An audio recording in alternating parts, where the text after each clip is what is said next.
If you asked the AI chatbot of your choice to help design a smartphone with the best specification possible, it might come up with something similar to the Samsung Galaxy S24 Ultra, which itself is packed full of AI smarts.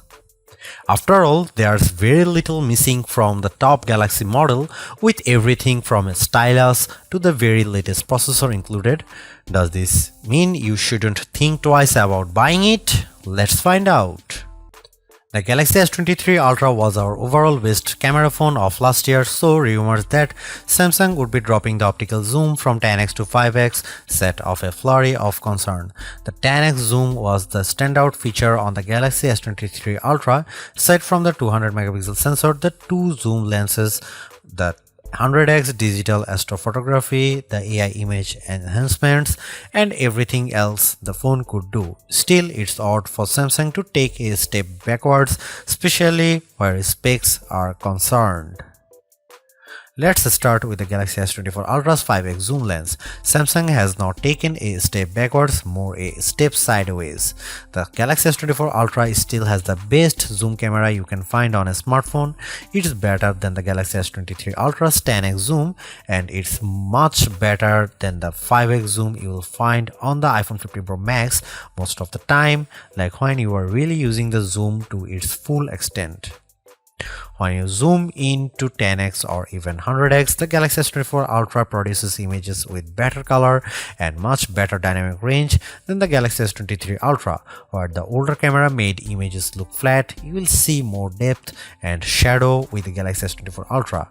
What you won't see is plenty of detail. Samsung has sacrificed the fine details in images for better overall quality.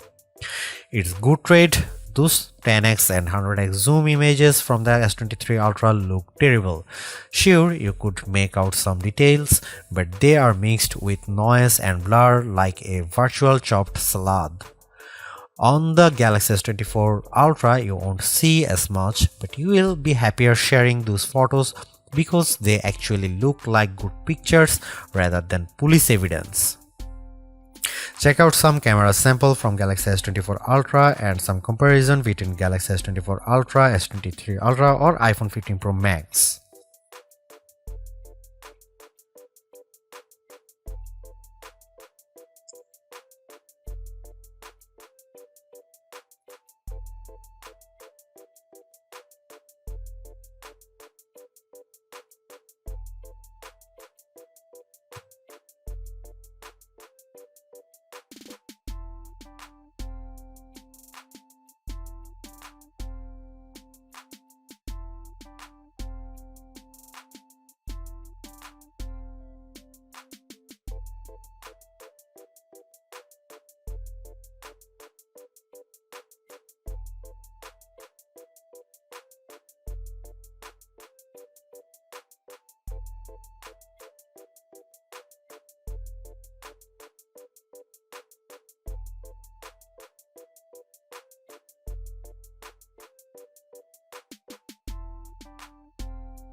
A refreshed design does not make a true upgrade. New features, new technology, and lifestyle enhancing alternations do. And the Samsung Galaxy S24 Ultra has all of these along with seemingly every other features or specification bump you could want from a new phone. Not only is it worth buying if you don't already own a Galaxy Ultra phone, I'd even say it's worth buying if you have a Galaxy S23 Ultra. It's really that good. Obviously, you don't need to upgrade your Galaxy S23 Ultra, but it's heartening to discover Samsung hasn't just sent out a Vogue refresh of its most expensive non-folding phone this year, which is really what it did with the Galaxy Z Fold 5 over the Galaxy Z Fold 4. The Galaxy AI stuff is being pushed hard, and while some of it is worth your time, it's not a reason to choose the Galaxy S24 Ultra on its own. It's a combination of all its parts, from the amazing battery life to the genuinely improved camera, that makes it a must-buy. Although I say it's even worth an upgrade from the year-old Galaxy S23 Ultra, I do think you should mostly go into the Galaxy S24 Ultra with the intention of keeping it for years. Quite apart from Samsung's efforts to use more recycled materials, the software update commitment, the sheer ability of the device, and the price bump all shout, keep me in all. Honestly, I don't think you will tire of the Galaxy S24 Ultra or reach its full potential anytime soon. Buy it and keep hold of it, as you simply can't do much better. Thanks for watching. See you in the next one.